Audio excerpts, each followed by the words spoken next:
x raised to a plus b the whole raised to a minus b ഗുണം x raised to b plus c the whole raised to b minus c ഗുണം x raised to c plus a the whole raised to c minus a സമം dash.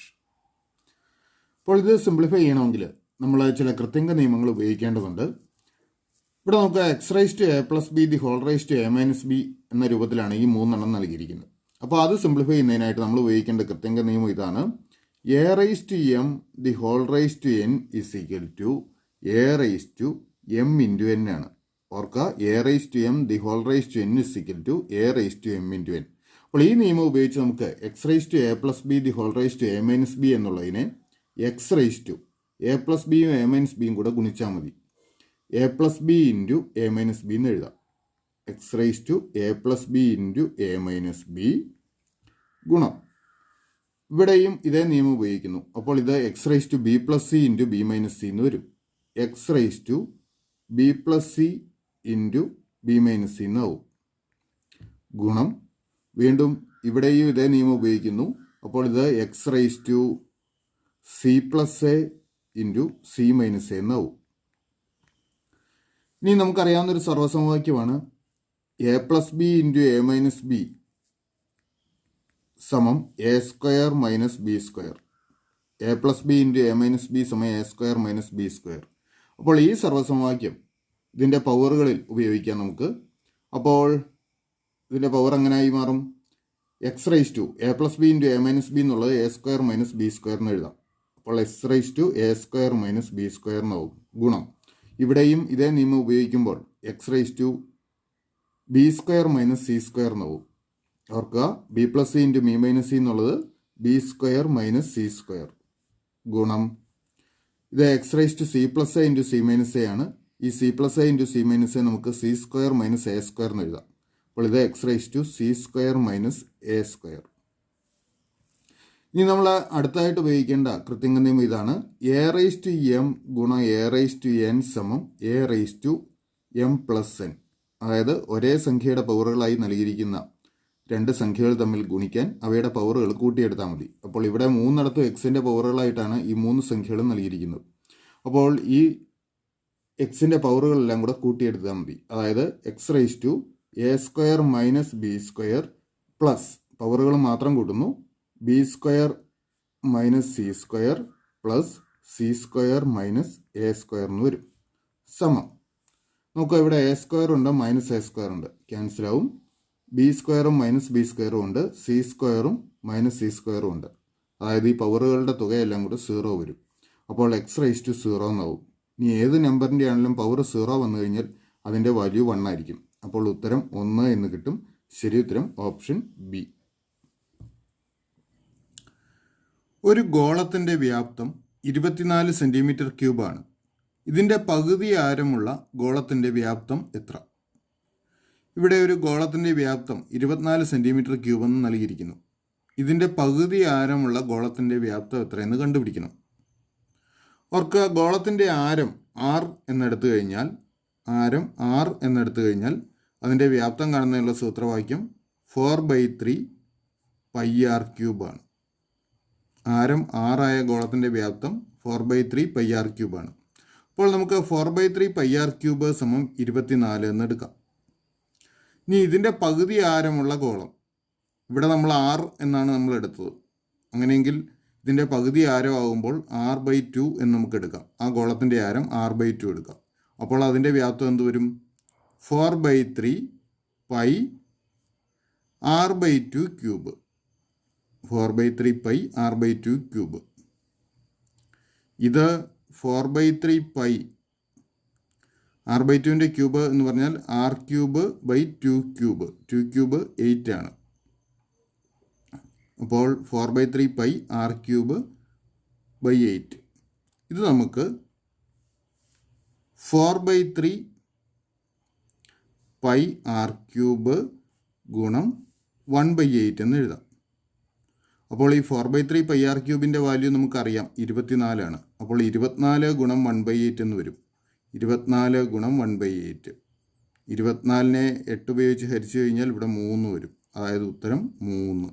അപ്പോൾ പകുതി ആരമുള്ള ഗോളത്തിൻ്റെ വ്യാപ്തം 3 centimetre ക്യൂബാണ്. ശരിയുത്തരം option C. 30 കുട്ടികളുള്ള ഒരു ക്ലാസ്സിൽ 40% പെൺകുട്ടികളാണ്. ഈ ക്ലാസ്സിൽ എത്ര പെൺകുട്ടികൾ കൂടി ചേർന്നാൽ 50% പെൺകുട്ടികളാവും? ഇവിടെ ക്ലാസ്സിൽ ആകെയുള്ള കുട്ടികളുടെ എണ്ണം 30 അതിൻ്റെ 40% പെൺകുട്ടികളാണെന്ന് നൽകിയിട്ടുണ്ട്. അങ്ങനെയെങ്കിൽ പെൺകുട്ടികളുടെ എണ്ണം കണ്ടുപിടിക്കാൻ 30ൻ്റെ 40% കണ്ടാൽ മതി. അതായത് 30 ഗുണം 100ൽ 40 കാണുക. നമുക്ക് പൂജ്യങ്ങൾ ക്യാൻസൽ ചെയ്യാം. 3 4 12. അപ്പോൾ പെൺകുട്ടികളുടെ എണ്ണം 12. ഇനി ഈ ക്ലാസ്സിൽ പുതുതായി എത്ര പെൺകുട്ടികൾ കൂടി ചേർന്നാൽ 50% പെൺകുട്ടികളാകും എന്നാണ് കണ്ടുപിടിക്കേണ്ടത്. 50% പെൺകുട്ടികളാകാൻ പുതുതായി ചേരേണ്ട പെൺകുട്ടികളുടെ എണ്ണം നമുക്ക് എക്സ് എന്നെടുക്കാം.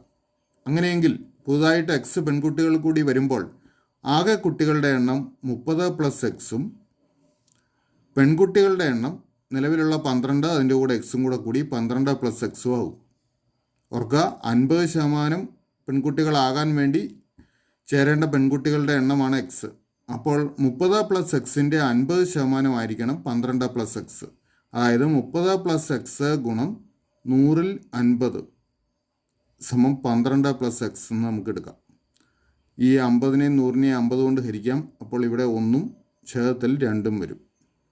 ഇനി നമുക്ക് ഈ 2 കൊണ്ട് ഇങ്ങോട്ട് ഗുണിക്കാം. 12 + എക്സിനെ ഗുണിക്കാം. അപ്പോൾ 30 + എക്സ് സമം 2 കൊണ്ട് 12 + എക്സിനെ ഗുണിക്കുമ്പോൾ 2 കൊണ്ട് 12നെ ഗുണിച്ചാൽ 24, 2 കൊണ്ട് എക്സിനെ ഗുണിക്കുമ്പോൾ 2x. നമുക്ക് എക്സിൻ്റെ വാല്യൂ ആണ് കണ്ടുപിടിക്കേണ്ടത്. അതുകൊണ്ട് ഈ എക്സിനെ നമുക്ക് മറുസൈഡിലേക്ക് കൊണ്ടുപോകാം. അതുപോലെ 24നെ ഇടതുവശത്തേക്കും കൊണ്ടുപോകാം. ഇവിടുത്തെ പോസിറ്റീവ് 24 ഇവിടെ വരുമ്പോൾ നെഗറ്റീവ് 24 ആവും. അതായത് 30 - 24 സമം 2x. ഇവിടെ +x ആയിരുന്നു, അത് ഇവിടെ വരുമ്പോൾ -x ആവും. 2x - x. 30ൽ നിന്ന് 24 കുറച്ച് കഴിഞ്ഞാൽ 6 സമം 2xൽ നിന്ന് 1x കുറച്ചാൽ x. അപ്പോൾ എക്സിൻ്റെ വാല്യൂ നമുക്ക് 6 എന്ന് കിട്ടും. അതായത് പുതുതായിട്ട് ചേരേണ്ട പെൺകുട്ടികളുടെ എണ്ണം 6. ശരിയുത്തരം ഓപ്ഷൻ എ. സാധാരണ പലിശ രീതിയിൽ 750 രൂപ 5 വർഷം കൊണ്ട് 900 രൂപ ആകുന്നുവെങ്കിൽ പലിശ നിരക്ക് എത്ര? ഇവിടെ സാധാരണ പലിശ രീതിയിൽ 750 രൂപ 5 വർഷം കൊണ്ട് 900 രൂപയാകുന്നു. അങ്ങനെയെങ്കിൽ പലിശ നിരക്ക് കണ്ടുപിടിക്കണം. അപ്പോൾ ഈ 5 വർഷം കൊണ്ട് എത്ര രൂപ പലിശയായി കിട്ടിയെന്ന് നമുക്ക് നോക്കാം.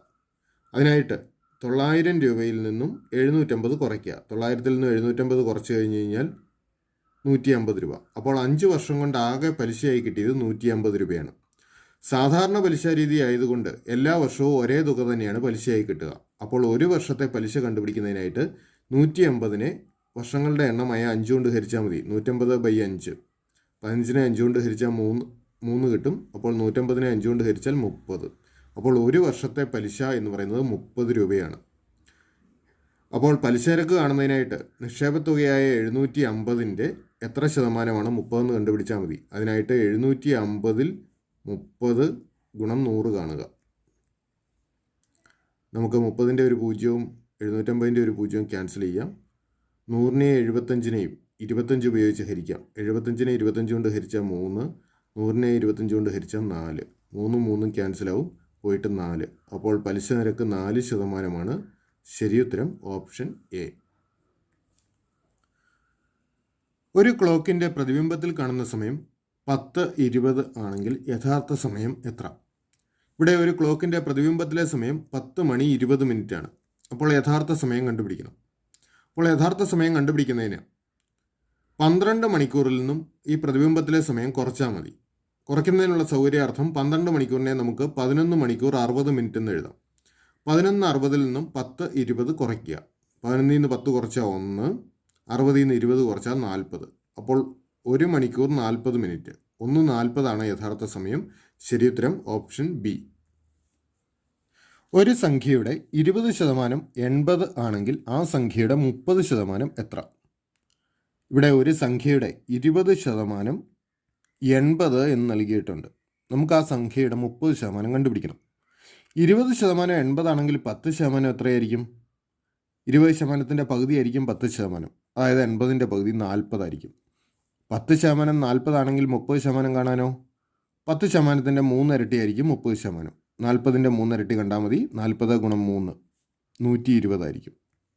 അപ്പോൾ 30% 120. ശരിയുത്തരം ഓപ്ഷൻ സി. 10 അധികം 2 ഗുണം 5 മൈനസ് 6 ഭാഗം 2 സമം ഡാഷ്. ഇവിടെ നമ്മൾ ഗുണനക്രിയയും ഹരണക്രിയയും നമുക്ക് ആദ്യം ചെയ്യണം. അപ്പോൾ 2 ഗുണം 5 10 തന്നെ. 6 ഭാഗം 2 3. അപ്പോൾ ഇത് 10 അധികം 10 മൈനസ് 6 ഭാഗം 2 നമ്മൾ കണ്ടു 3. 10 10 20. 20 നിന്ന് 3 കുറച്ചാൽ 17. അപ്പോൾ ശരി ഉത്തരം ഓപ്ഷൻ ബി 17. 4:5 സമം x:20 ആണെങ്കിൽ x എത്ര? ഇവിടെ 4:5 സമം x:20 നൽകിയിരിക്കുന്നു. അങ്ങനെയെങ്കിൽ x കണ്ടുപിടിക്കണം. ഓർക്കുക, രണ്ട് അംശബന്ധങ്ങൾ തുല്യമാണെങ്കിൽ അവയിലെ ആദ്യത്തെ സംഖ്യയുടെയും അവസാനത്തെ സംഖ്യയുടെയും ഗുണനഫലവും നടുക്കുള്ള രണ്ട് സംഖ്യകളുടെ ഗുണനഫലവും തുല്യമായിരിക്കും.